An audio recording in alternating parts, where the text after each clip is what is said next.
my loves. So this podcast has grown a lot over the last 9 months, like an embryo. Bear with me. That starts out as a single fertilized cell. This podcast has grown from an idea to an interview to a recording to one listener to now thousands of you. So I wanted to shine a light on 4 of our earlier fertility stories that I think will bring a lot of comfort and a lot of hope to those of you who are feeling hopeless and particularly isolated at this time of year as you trundle along on your journey. Because in the world of fertility, I would argue that November is the hardest month of the year. It's when everyone starts to look back and take stock of their life. They start to analyze where they were last year at this time, and they remember how they felt and where they hope that they might be by now. A lot of my patients become very different versions of themselves, and a lot of them become much more easily triggered, and as a result, a lot more isolated. And we'll be listening to a lot more podcasts. So that's where I come in. Because even if you can't be out and about socializing because it's too hard right now, I'm hoping that you'll still be able to put your headphones in and we'll be able to feel as though you have a friend on this journey, because I'm very much hoping to be that for you. And I know that these moms, when they shared their stories with me, were hoping that they could be a light for those of you who feel quite dark right now. So for those of you who are on this journey still, I know you feel like you can't do this anymore, but I also know that you can't not do this anymore. So to give you the energy to keep going, today we are re-releasing 4 snippets of fertility stories of hopelessness to hope, where these very moms thought that they would never get a positive, and where they were really tired of trying to get one. It's important to remember that they were where you are right now, and they got through. Not by going on holiday, not by relaxing, not by not thinking about it. No, they got through it like anything else that's hard. With a team of professionals, with a unique plan, with curious minds, with persistence, with patience, and with the impossible faith that it was going to happen. These moms were all more fertile than they thought, and so are you. I hope that you can come back to these stories over the next 6 weeks and feel comforted, reinvigorated, and that you can keep going. I know you can do this, and like always, let me know what you like and want more of or less of by leaving a rating or a rant or a review on either Apple or Spotify, because just so you know, I read every single one, and I'm so grateful that I can be even a small part of this extremely meaningful and important journey. Enjoy these stories, and remember, you're more fertile than you think.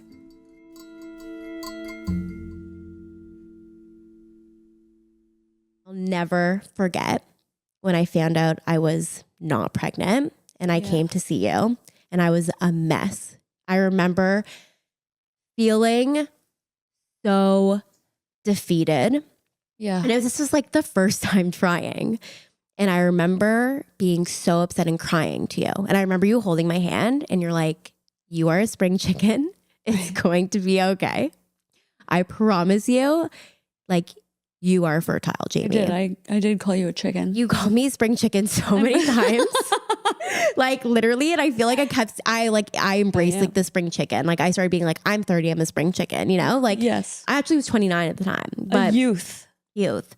But I remember really at that moment, it wasn't only about not being able to get pregnant. It was exactly what you said before. Your worst fears. Like, and you were watching them come. Right. Because in my mind, I'm like, well, I had this surgery and it was a success, and everyone that has a surgery has success and they get pregnant right away. Right. So I was holding on to that like right away. Yes. Not knowing what it meant. Yeah. And then, February was a negative test, and then March, April, May, June. And it was becoming dire. It was becoming like something is wrong with me. Right. I started to, one, at that moment, I was like, wow, I am ready. Yes. I want to have kids. It was that negative test that made me realize that like, this is what I wanted my entire life. And this is what I want. And I'm in full force. Yeah. And I started living, I would say like every day from that negative pregnancy test up until now. I was living every single day. Thinking about it. Right. Tracking my cycle, getting my period, negative test, ovulating, timed intercourse. Like it was all that I thought about. Yeah. And it was something that was so hard for me to deal with because I had to show up as this person online that just was a successful endosurgery patient. Yeah. And I was able to inspire so many other women and help advocate for them. But I was struggling like with my own fertility at the time. And it was really hard for me. I remember you had actually sent someone to me. One of your followers actually came and started to see me. And I told you, the follower that you sent with endo, she's pregnant now. And my intention at the time was to show you, like hers was very severe and now she's pregnant. Yeah. And you were like, I'm so happy for her. Yeah. Like it was. But it was a complex moment in time because on one hand, you were so happy for her.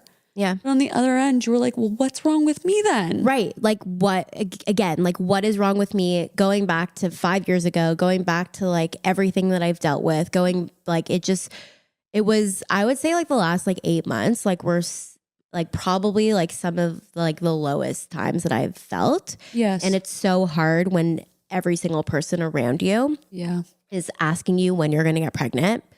Because I put myself online. They know everything I'm going through. Yeah. So they can only assume because I'm going to you. I just had endometriosis surgery.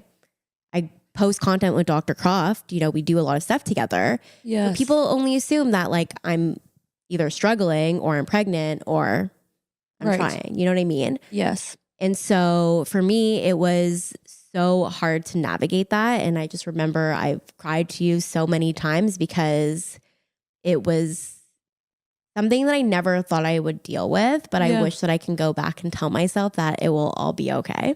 Well, because I think about 4 months in, I was like, I need your husband to get his sperm tested. Yes. And you were like, okay, no problem. And I was like, really? That's it? And you're like, yeah, he'll be down. And he was. Because this was something that we both really wanted. And we both were so like open and honest about everything that we went through. Yes. And even though we'd been trying at the time for 4 months, I think that my husband was able to see what I was going through and what I had already gone through. I went through surgery. Yeah. Like I had to get the surgery. You know what I mean? It wasn't an elective surgery. It was, you have to get this. Yes. And so when my husband called his doctor, and I remember like you told us exactly like what to say and everything. His doctor basically said to him, well, you're young, you're healthy. Yeah. I don't think you need a sperm analysis. And then my husband was like, no, I need one. My wife had endometriosis surgery and we're still struggling. We need one. Yeah, he was great. He was really advocated because it was something that we both really wanted. Yeah. And he started to come see you. Yes. He listened to everything you said. It took a while, but he was my favorite husband. Really? Yeah. Oh my God. I hope he hears this and is happy about that. I've never had anyone report back to me. Yeah. He was the only husband I've ever had who wrote down like fertility on the reason for visit. The rest of them all right. I love him. My wife made me. Really? And I instantly cringe, throw up in my little plant holder, and then make a mental note to really drop those needles in. Just kidding. Like JK. I don't jab anyone. But I just want to say one thing that like through all of this, like you were so incredibly there for us. Like you really were. It wasn't just me that you had to deal with. You were now dealing with my husband who was also messaging you. And we were both going through it because we both were trying. We were having no success. And at the same time, all of our friends were getting pregnant. Yeah. And it was really hard to navigate. It was like hard to show up and go to events and, you know, really put on a happy face when you're surrounded by it. And, Yeah. you know, you're at a wedding and people are like, is there alcohol in your glass? Like everyone's trying to, you know, be nosy and like see like, are you drinking or are you not? Like there's just like so much terrible pressure. And I just have to say that like we would not be where we are today without you. No, really, like we wouldn't. And I think that you don't realize like how much you helped us. And seriously, like really, you did. I always like to say that I try to make as little time for friends so that I can force my patients to be friends with me. That is what And happened now with here I am us. in their home. But I also have to say like Taking pictures of their stuff. like literally, but I also have to say like we also went through a false positive, which was traumatic. Yeah. Yeah, that was not great. Which was like really, you know, after trying and getting a false positive, I was like, oh, of course this happens to me. I really went like 24 hours believing I was pregnant and I was not. Yeah. You know, that was difficult. Went through a chemical pregnancy. Yes. Which also was like incredibly difficult. And I knew something was wrong. And so did you. Like you had a good attitude about it though. Yeah, because, and I think this is also something I want to point out because it's so interesting how like my mind kind of shifted thanks to your help and your guidance. Because when I had the chemical pregnancy, I also had COVID. Right. And I, in my mind, was like, oh, well, my period was really bad and I was so heavy and it was cramping for 3 days and back pain, which is not normal, but it was COVID and I was so tired, but it was COVID. Yeah. And you were like, no, like it's a chemical pregnancy. Chemical. And at first I was upset, but you were like, this is a good thing. You could get pregnant. Yeah. It was our little, I like to say my bell lap. Exactly. I love a chemical pregnancy. And you did some witchy things to me at the clinic, like literally took out like this massive fire flame cup. And we put it all over my stomach. And I was like, I don't know what you're doing, but I'm here for it. You were down. And that for me, like was a really low moment. Yeah. But I shifted my perspective to, well, I can get pregnant and I'm fertile. So like, it's just something was wrong with that, with that timing. Yes. And I felt like for the first time, I think in like 8 months of trying, that was the first time that like that chemical pregnancy gave me hope. It was your bell lap. It really was. Yes. And my entire... Gave you some fire. I honestly think so because I think my entire attitude and everything shifted. Yeah. Minus the morning that we'll get to, that one morning. Yeah.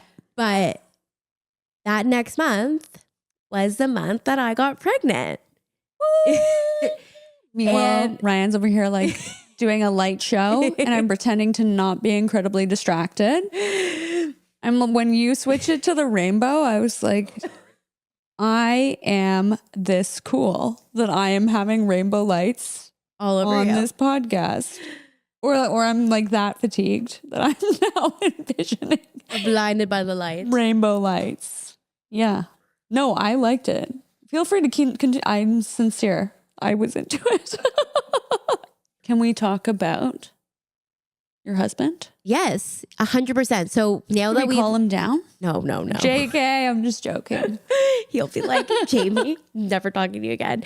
But now that I can like finally openly say that I'm pregnant and like you were the first person I told before even telling my husband. And the line was not even there. Like the line was not there. I could see it. No. Like I have to post the line after this because others will see it. They'll vote yes. It's after after doing so many negative tests and like you see a little change or like, holy shit, like this is positive. More could see it sitting where Ryan is. And I also just want to say I just want to say one thing that I think is so important. You said to me before the summer, because I was feeling hopeless and depressed and so dramatic, and I was like, I'm not getting pregnant. You were like, one, you're more fertile than you think, which I will never forget. Yes. And then you also said to me that you are going to get pregnant by the end of the summer. It was on my vision board. And August came, and August was when I had the chemical. Yeah. And then September. This is a crunch time. Is when we found out, and you're like, I think I found out like September, I don't know, like 22nd. I don't even know the date. And you're like, well, September, like summer ends September 21st. So we did it. Yes. No, you ovulated around that time. Right. So then I conceived in the summer. You conceived in the summer. Right. Because we found out in October. Yeah. Yes. So we. So you're the first person I told. And like that to me it was so crazy because I said to you, don't tell me that I'm pregnant. I'm buying tampons. I'm getting my period. I already took I took a test. It was negative. I just have sore boobs. It's fine. Sure. My Greek salad smelled like crab and I was going to projectile vomit, but like that was the morning that you tested, you were like, that was one of the lowest. Yeah. It was the lowest. I would think it was the lowest. Because the summer had come and gone. Summer had come and gone. And I said to you, like, when is it my turn?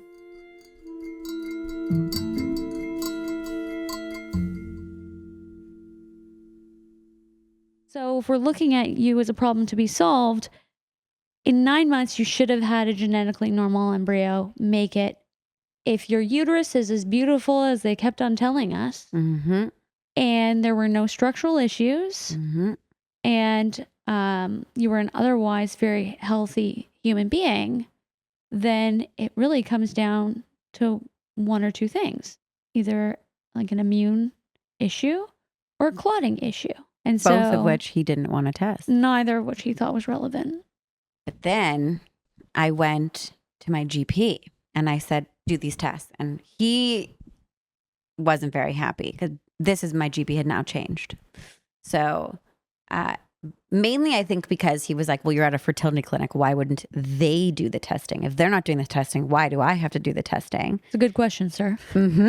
And then his other thing was, I actually don't understand what half of these are because they're so specialized. That's not what a GP is trained in doing.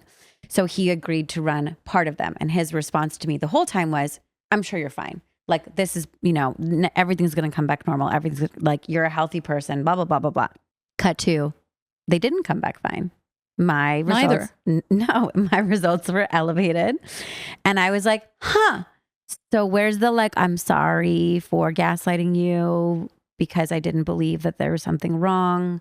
None of that happened, but that's beside the point. Sort of a lesson to every practitioner out there. Maybe don't gaslight your patients. Just a thought. Or you could be like my practitioner who she's best. She'll just give me referrals. She's just an enabler. I just recently got a psychiatric referral that I didn't even ask for. She might be trying to tell you something. No. Well, that sparked a move to a different clinic. So now we're getting to clinic number 3, practitioner number 4. And we are 3.5 years in to this. Yeah, 3.5 years in. Oh my gosh. At this point, you were really down. Yes. Although if you saw me in daily life, you would have no idea. You would have no idea. But it was... But judging from when you first started seeing me to when you started at that last clinic, you were a very different person. Yeah. And you were scared. I had the discussion with my partner about where do we draw the line? Because, and I'll say this openly to anyone, fertility is for the privileged. And that's terrible to have to say. But it is so expensive and there's no support. Even though they're like, oh, yes, there's one government funded cycle. Don't get it wrong. It's still over $10,000 for a government funded cycle, which again is for the privileged when groceries cost like hundreds upon hundreds of dollars every time you go. And it's extremely time consuming, and the emotional stress that it puts on you as a human being and you as a couple in your relationship is probably some of the most difficult to work through. So we had a pretty open forum discussion over where do we draw the line. And we had said, if this last clinic doesn't work, if what we are about to go do and throw everything at doesn't work, like that's the end of it for us, because then it's just not in the cards for us. And I think everyone that's on that journey has to have that conversation at some point, because if you don't, the sacrifice is too big of what is going to happen to your mental health, of what's going to happen to your finances, of what's going to happen to your emotional well-being, to your relationship. Like, the last thing that I wanted it to do was destroy a relationship or destroy me as a human. And I started becoming a different version of myself that was unable to hide the stuff that I was going through. So I was so much more easily triggered, which I'm not an easily triggered person at all. Like, I'm a very calm, I'm not a reactive person. And I became someone who, like, you could mention the word baby or kids or like literally say, you know, are you going to have kids or when are you going to have kids, or be talking about it. And I would just lose myself and I would be uncontrollable. And that for me was a massive sort of pivotal point where I was like, I can't do this any longer. So when we went to clinic number 3 and you had said to me, it's your immune system, like there's something up with your immune system. And clinic number 2 looked at me when I told him that, like I had 12 heads, and was like, no, let me debunk this myth for you and blah, blah, blah, blah, blah. And I was like, well, with all due respect, like your suggestions didn't work. So we're going to go and see what we can do to get it to work.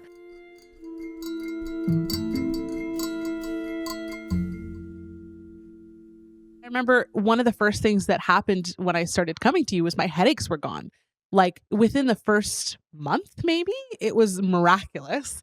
And they've never really returned, which has also been very nice. So thank you. And yet you've maintained your cheerful disposition. Maybe even more so. Exactly. Probably even better because I don't have the headaches. But the other thing that you said too was that, like, you know, in addition to like, you know, these supplements that you'll be taking and like the diet and lifestyle changes, you also encourage, like, you know, a bit more activity too. So like got out there, I started closing my rings on a daily basis, which was really, really great. And then you said, like, also go get a second opinion at a fertility clinic. So you recommended Hannum Fertility. So I think I took all of my paperwork from the other clinic and took it down to them. And they said, okay, this is great, but also we'd like to do our own workup. So once again, me with my, like, also I have terrible veins. So doing all this blood work for somebody whose like veins and arms are as like absolutely hard to get blood from is just awful. So fine. They wanted to do all the same stuff again. Cool. So I start doing all that. Also, like, that speaks to a huge issue within fertility as a medicine, because, for instance, with my son, he has a kidney issue. He did a set of tests at the hospital that we were admitted when he originally had this issue diagnosed. We had a set of tests that were done then, and then they were moved to the specialist that we needed to speak to. So, because you would never want a baby to have to undergo 2 sets of blood work, multiple oh my gosh, testing rounds. Yeah. You know, fair enough. He was very tiny at this time, but why is it acceptable to continually put women through these tests? And blood work is one thing, but like a second sono in like 4 months, introducing bacteria into the uterus, which is particularly interesting because then swabs are done as part of fertility procedures to make sure that you don't have bacteria in your uterus. And then you're charged for that. Of course. So you want the Emma analysis? Of course. Okay, great. No problem. Yeah, it's just an extra fee. we're going to have you Yeah. pay for that, even though potentially the reason you have it in the first place is because of the multiple saunas that you've had to do. Mm-hmm. That is the result of a faulty system. And here we go. Rant. Oh man, no, but it's true. Blessedly, Hannah at least took the sono from the other fertility clinic, Thank God. and they were like, "I don't think we need to do this again," because I was like literally ready for the doctor to say like, here it is. Anyway, and so all this time too, I've been like, continuing with the supplements, the acupuncture. I think I was coming in every week, wasn't I? You were very diligent. Yeah. And New nails every time. don't look at my nails today. I haven't done them recently. They're done, but like they're just not done recently. That was one of my favorite parts of our visit. Mine too. Anyway, so went to Hannah. They did their own workup, which and again took like another few months. So now we're in like kind of late summer of 2022. The last thing I did was finish up some cycle monitoring right before we went on our honeymoon, which of course we were supposed to go in 2020, but the world shut down. So finally we ended up going in September of 2022. We scheduled the call for like to hear back from the fertility clinic at the end of September of 22. It was September 25th actually. And, we got home, had a blast on our honeymoon, which was wonderful. And had a call. I must admit, first of all, the call with Hannah was much more professional. She was obviously in an office, or like even it might have been like a background, but like, she was wearing like professional clothes and in a quiet space. That's really all I ever wanted. like, is that so much to ask for? Like just a nice-ish top. She could have even been wearing track pants. I don't know. It doesn't matter. Fake it like the rest of us. Exactly. Zoom top. Exactly. Sleepy bottom. Exactly. Yeah. But basically the news from Hannah was once again, and like my husband had started making some lifestyle changes too, even though like he, as I said, he's older than me. He had his own workups at both clinics, and both clinics said that he was fine. Like motility was good, count was good. But he himself had stopped taking like hot baths or showers and like, had started just making sure that he was like being super healthy and, eating well and this, that, and the other. He was taking some supplements too. So he was doing his own part as well. Yes. And basically the same news came back is that like your husband looks great, your AMH is low. And like, you are ovulating every month. That's great, but like it's unexplained infertility. I said, okay. But then, so IUI was offered as an option. IVF was offered as an option. And, but then again, Hannah also stated that like, you're not a great candidate for IVF. I said, okay. They said like, yeah, like we might do a retrieval and you might get like 2 or 3 eggs. And out of those 2 or 3, like there's a chance that neither of them or none of them will be good. I said, okay. So they said, potentially your best option is in fact a donor egg. And I don't think I heard the rest of that call. My husband had a few more questions, I'm sure. And like, I said, well, thank you so much for your time and whatever. And that like that time after the doctor had said that I needed a donor egg, like I felt so useless as a woman, which is so stupid because like, I am, as you mentioned, like I'm a singer, like I make people happy every single day, with, what I do. I have a day job wherein I'm very competent and like very helpful. I am an excellent wife, I think my husband would say. I'm a great friend. Like, I have a really full life, but to hear that like that I can't reproduce, that I can't do what I feel like are designed to do and to do so effortlessly, like that I cannot do that was heartbreaking to me. And I felt just like very devalued as a woman. And so took that information and like sat with it. And it was probably the worst few weeks, months I've ever had as a person. It takes a lot to get me down or to get me kind of less than upbeat Like, as you saw, like every time I came in for clinic, like, I still wasn't really that worried. Like, we're still trying. I still figured like, even though I'm like 34 at this point, like, I'm still not in menopause. So like, there's still time. But like, I just, that was a real devastating blow. Yes. And so my husband and I talked it over, and we decided that, after, lots of tears, mostly mine, that like basically to start an IVF journey was going to be like playing the lottery. He was like, you can buy a ticket, but like if you don't win, like when does it stop? Like do we do another round? Like do you buy another ticket? Like do you buy another 5 tickets?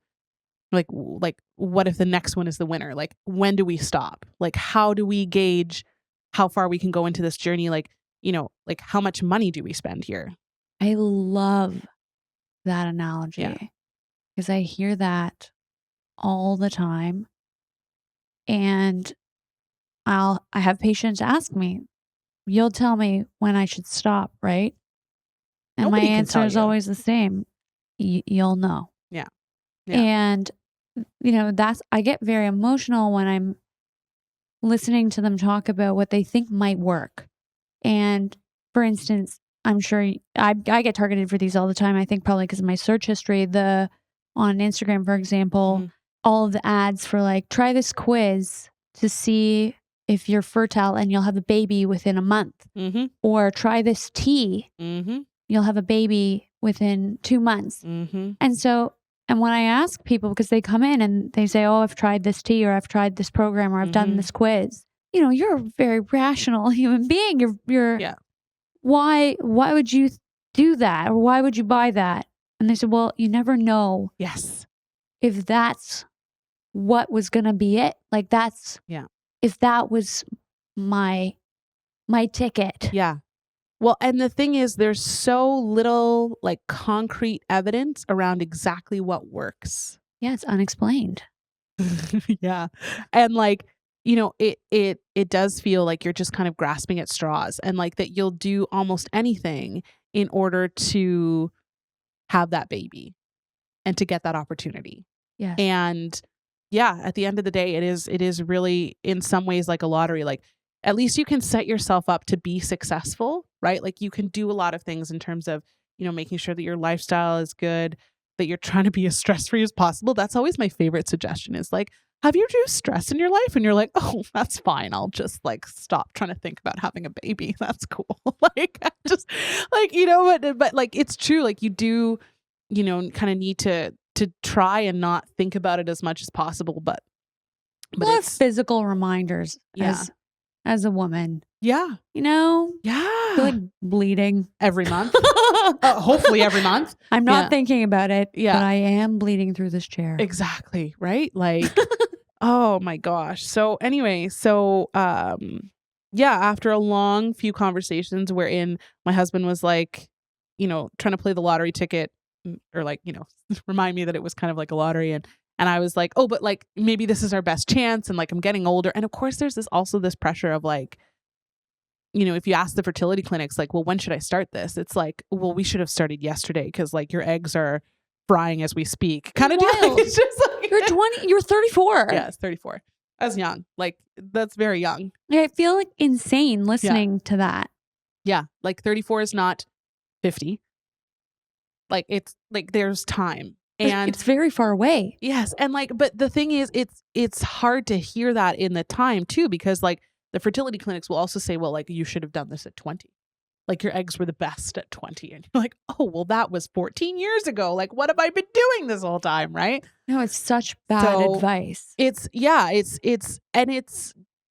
don't know that it's designed to make women feel this pressure, but that's certainly the outcome. Right. Well, it is designed to have you feel this way. Yeah, exactly. Well, and the fertility clinics are all for profit, right? Like it's not as though this is like an OHIP provided service wherein they don't have an actual financial stake in whether or not you come to them, use their services, etc.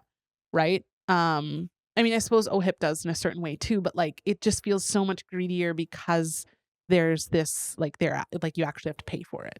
anyway, so we decided that we were going to do a whole dual income, no kids thing. Took me a while to accept that. We started we started just to plan like a whole bunch of really fun things to do with our money. So we started the YOLO supper club with my other set of friends, as in like we would go out for like the most fancy and extravagant dinners and just be like not even look at the bill, just like, just put the credit card down and wait for justice later. So we did that What a couple times. dangerous Oh my gosh, it game. was such a good game though. And if you could ever play that, like it's a nice game to play. So and we booked ourselves a little trip to Chicago to see one of our favorite musicians who was performing in like this really intimate venue. And just before that Chicago trip, I had taken like a really long, sad walk like a day before. And I figured it was just because my period was on its way. And usually I get a little funky like right before my period. And anyway, so I guess it was a couple days. I'd taken it on Sunday, I think, the walk on Sunday. And by Tuesday, my period still wasn't there. And I was still feeling kind of like weird and funky. And I was like, oh, I have a pregnancy test in the cupboard still from doing all these pregnancy tests for months. I might as well just pee on it and see what happens. And I did. I was like, oh my gosh. It was literally, it was stupid too, because the two lines weren't, they didn't appear exactly on the box as they did on the actual test itself. Like in the box, they were in one window, and on the test itself, there were two windows. And I was like, so what does this even mean? So anyway, I had a moment of panic in the bathroom. And finally I decided that that was actually two lines. And actually, yes, I was pregnant.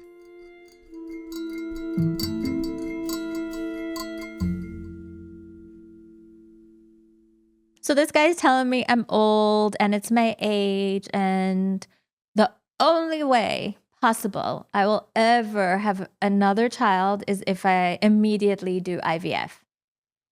So coming from I'm fertile, I don't know anything about the world of infertility, having an ectopic to being told IVF, I knew nothing, zero, zilch about IVF. Right. Was the biggest shock of my life. Yes. I panicked and I said, no thanks. Like there has to be something in between to try out first, maybe before we start, injecting. I start injecting myself and getting retrievals. Like lay of the land as to what IVF looked like? No, there's such minimal information. The only thing that really sticks out at me and throughout this whole thing is the language they used towards me. There was no explaining. It was kind of, you're a failure. I know we've discussed this a lot before. Is it love language? Yeah. Our words of affirmation. So this really stuck. You're a failure. You're not able to hold a pregnancy. You're old. You're never going to have this. I really internalized that a lot. It took a huge toll on me, to be honest. And I just didn't think I was capable of doing anything. Right. So I didn't get the lay of the land because I just felt like this mumbling failure. I didn't feel like I could even ask or advocate for myself at this point because, oh my God, you're a woman who can't even have a baby. Like, ew, you're the dregs of society. Right. That's how I felt. And my husband's being praised for having an amazing sperm count and motility and all this at the tender age of 50. Just unreal. Talk about, I being think a man's world. That's honestly so. I know that we have spoken about it before, about how the failure label really stuck with you. It's so wild to me knowing you, because I can't picture you as anything but such a success. Well, So thank you. And I'm not even joking when I say maybe if the doctor would have said, you know what, you are still young and we know you've got a child. We have proof that you are fertile. yes. So you're young, you're fertile, you've just had one little oopsie, not ideal. You had the ectopic, but your chances are so great. I wonder if my outcomes would have been different. I think my body and my mind shut down from day one. Research would indicate that you're right in this assumption, in that a patient's belief in not only themselves, but also that their practitioner believes in them increases their chances of success. Yes. And So- which is why I think we had such great success. 'Cause Yes. the minute I walked in here, you were like, you're a fertile goddess. Just like that. We are. I draped you in these Yeah. plants and away we went. You baptized me in the back. That's right. That's what was involved. Yeah. Spread the word. Yeah. Way more pleasant than Wanda and the other tests. Yes. Anyways, I said no thanks, no to IVF. There's got to be a middle ground here. Please let me dip my toe in the water before we jump into the deep end because I was overwhelmed, anxious, feeling like a failure. So he said, reluctantly, we can do IUIs with letrozole. So this gives you hyper ovulation, I guess. Right. Super ovulation. Super yes. ovulation. The letrozole will help you drop those eggs like it's hot because I don't have a tube on the right now. We have to ovulate on the left for my Yes. chances Yes. for any success. Okay, great. Let's do it. IUI round 1. So we're talking artificial insemination. Another sexy one. So sexy. So sexy. More semen samples were collected. Honestly, I feel like I would prefer that. I honestly Actually, once we got into the whole world of infertility, I'd I'm be like, this is great. oh, I'm a Virgo, I'm I not don't into ha- like physical yes. touch that much. So this No. is actually quite a nice, A little break. yeah, it's a Yeah. great break. Sufficient. It's science backed. I guess minimal showering after the fact. Yeah, like everyone's happy. Yeah. Never have I ever sounded more OCD. What is wrong Minimal with us? showering after the I fact. was like, okay. Ryan's, this is what women are thinking about. Not all, actually. Probably a small percentage, but you just are so lucky that you get to be with us now. Ryan's a Pisces, so he's like, The lover boy? he's a lover, aren't you? Oh. Yeah? Wow. he's like, I'm not being interviewed, so please. He's going to cut this out for sure. All right. Well, do the IUI. IUI number 1, failure. You're a failure. Didn't take. Husband's sperm was amazing and you failed and you're old. Just a little. Yeah, it's like Nudge. we can try again next month. Of course, desperate, Virgo, overthinking, overanalyzing, Yeah. huge failure. I was like, yes, we're going to do this next month. I'll take more letrozole if need be. This will be great. This is my time to shine. I'm not going to let anyone else down. We're having this baby. Wow. So, of What a course, crazy head switch from being, I'm like watching the trajectory of this is so interesting from like here to now being here and being like not wanting to let people down and willing to do whatever it takes. Meanwhile, like you've just been through so much trauma. yes. But I think anyone going through fertility feels that you're not allowed to sit in your trauma when you're going through the journey. You just have to keep on going, keep on pushing Right. because you do not want to be a failure. You don't want to be sad. You don't want to dwell on it. You just got to keep on going because aren't you here to have a baby? And they actually used to say that to me at the clinic. Well, the outcome is a baby. Like, just get with the program, Yeah, you Yeah. had a failed IUI and an ectopic and you're devastated, but we're Move not here on. for your feelings. Right. So we do round 2, doesn't work. Round 3, doesn't work. Comes to round 4, and my doctor was away on holiday the day that I was ovulating. So how it works is they monitor your cycle, Yes. and the day they think you're going to ovulate, you have to come into the clinic so they can get the sperm in there so it can meet the egg. Yes. Very precise Right. situation, and you're in the clinic a lot. Again, something I had no idea I was going to be spending 2 weeks out of every month in the clinic so they could check every day to see when these eggs are dropping. My doctor was going to be out of town the day that I was ovulating, so his partner had to fill in to do the insemination. And she comes into the room and she looks at me like she just saw a ghost. And she's like, okay, so what exactly are you doing here? And I said, I'm here for my sperm. I'm here for my insemination. My basting. The turkey basting. Yes. And she's like, well, you're ovulating on your right side and you don't have a tube there. So there's no point in doing this today. I was devastated. I'd been at the clinic every morning. My doctor's telling me, oh, the egg's looking great. Your follicles or whatever looking good. A little bit of positive. You know, you got to cling on to all the positive. Did he? But on the wrong side. Failed to notice or mention that it was a complete dud of a cycle because it's on the wrong side. No chance in hell am I getting pregnant this cycle. The partner in the clinic, the doctor who's filling in on this particular day, goes on to look at my file and she's like, oh, and the last time you came in for an IUI was on the wrong side too. What is going on here? So she's calling out her partner in the clinic. Yes. I'm quite the opposite of the research we just mentioned about feeling confident in your position. I was the devastation because of the money, time, physical, emotional toll this process had taken on me, all down the drain. Literally, this doctor hadn't even had the decency to look over my file and make sure that I was ovulating on the correct side when we were doing this. Or anyone else. Nobody caught it. And we're not talking once, we're talking twice at this point. Right. So she's like, listen, we're not doing this today. So sorry, but we'll try again next month. Needless to say, I immediately switched doctors. So I went from Dr. A to Dr. B. The doctor who was filling in that day ended up becoming my doctor.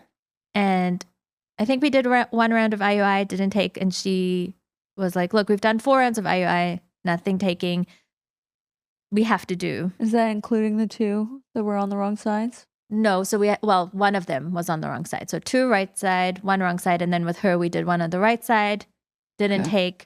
She's now telling me IVF or bust. The IUIs just are not going to work. But let's do a biopsy of your lining, your uterine lining, to make sure that everything's hunky-dory. And I came back that I had something called chronic endometritis. Yes. So inflammation of my your lining. Yeah. Caused by bacteria. And this is potentially the reason why I'm not having the implantation. Yes. She put me on a course of very strong antibiotics. There were 2 different antibiotics at the same time for 10 days to clear things up. She believes things were cleared up. They didn't do a follow-up test. They just said that 90% of the time it clears up with the antibiotics. Okay, great. Let's move on to the retrieval. Right. They did, of course, preface it by saying, you're a poor responder because the letrozole wasn't so great and I might not get the amount of eggs that I want. And out of my cycle, I might get 1 embryo because I am a poor responder because I'm a failure and blah, blah, blah. But I was like, well, we got to give it a shot. Yes. We did this cycle. It was pretty straightforward. Didn't love the needles, but who does? And we ended up, my kink. I loved them so much. I had someone today tell me that she loved needles. Really? I know. 10 years an acupuncturist. First time. Okay, first time for everything. Her aside, though, no one likes needles. Yes. Yes. Especially when you're poking yourself in the hopes of having a baby. It's just all very traumatizing. Yeah. We did the retrieval and we ended up getting 6 eggs. All of them fertilized. That's the word. Yeah. A little hazy on my lingo. That's okay. All of them fertilized, and we ended up with 6 embryos. 6 That's amazing. out of 6. So I wasn't such a failure. Actually, the clinic called and they were impressed. You're an anomaly. 6 5-day, pretty gorgeous Beautiful. embryos. Blasts.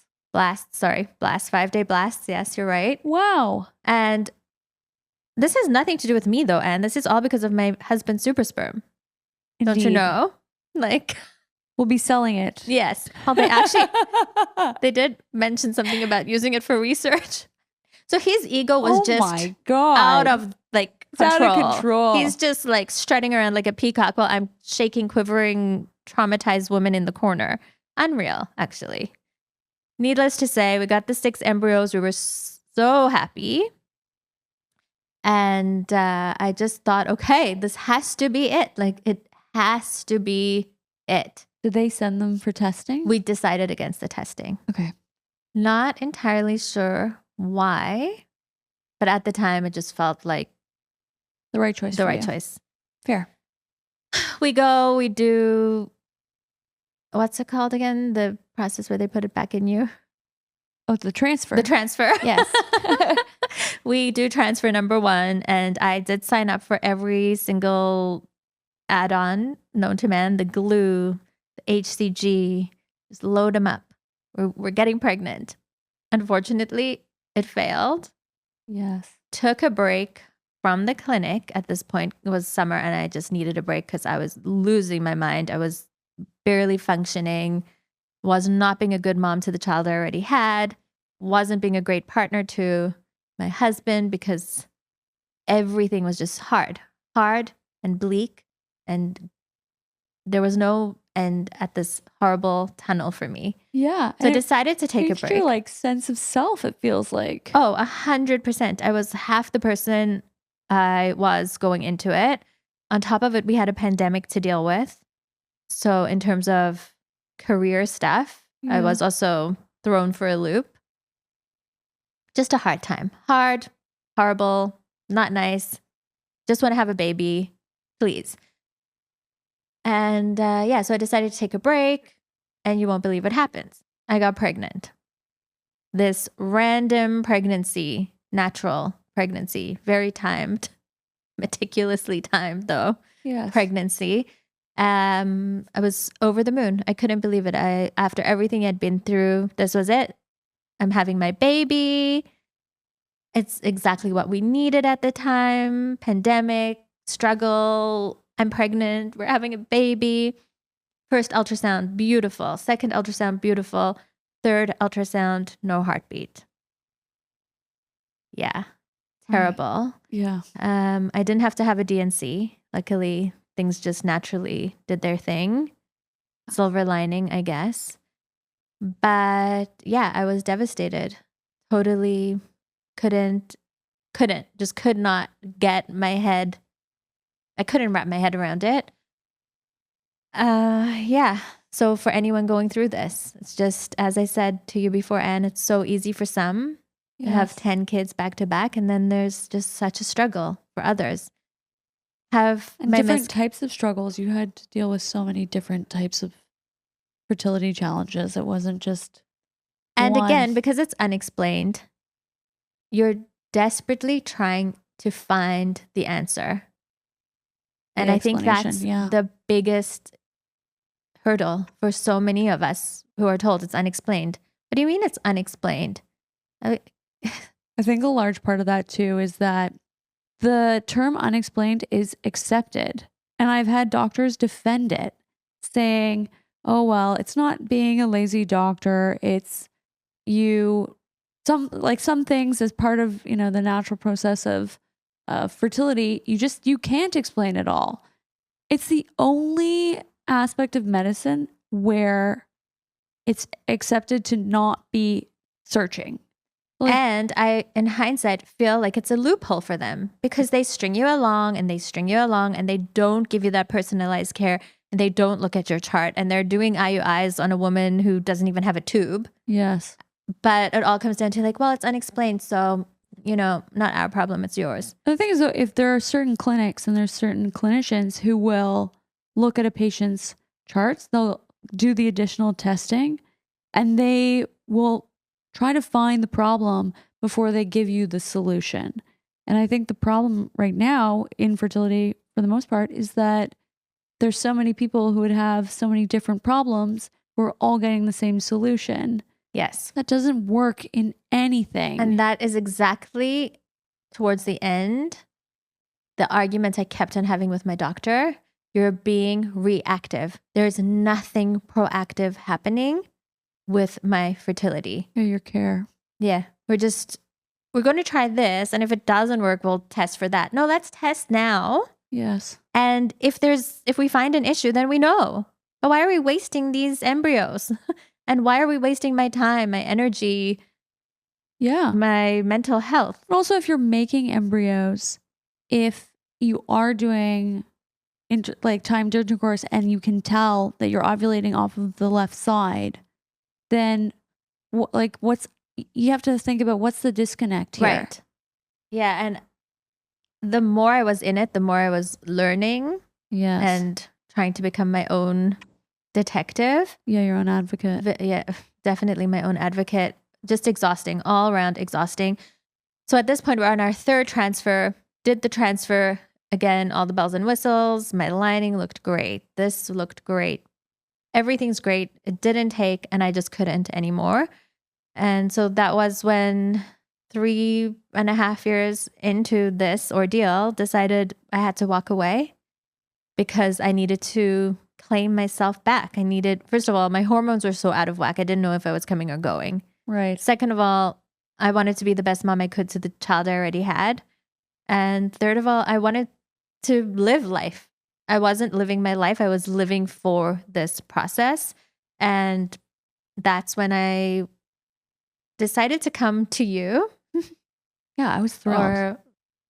I decided to come to you. I don't really know if I was necessarily planning on getting pregnant No, you through told your me- treatments. You or if came it was, in and you said, I'm here to rebalance my hormones. yes, I wanted to feel like a woman And again. I said, I don't do that without getting pregnant. Yeah, you were like, well, within 3 months you'll be pregnant. And I was like, okay. You're like, I don't want that I'm anymore. like this hippie, like this weird hippie lady. Is that what you thought that, initially didn't you? I was like, Yeah. okay, It's lunatic. calm down. Yeah. But you were like, yeah, sure, we can do that for your hormones. You'll feel great, but you'll be pregnant within 3 months. And I was like, okay, whatever. I will do whatever you tell me to do, which I think I did follow Yeah, through you pretty did. well. You did. So I started seeing you in May. And honestly, Anne, it was the most magical time of my life. I'm sorry, I'm getting emotional.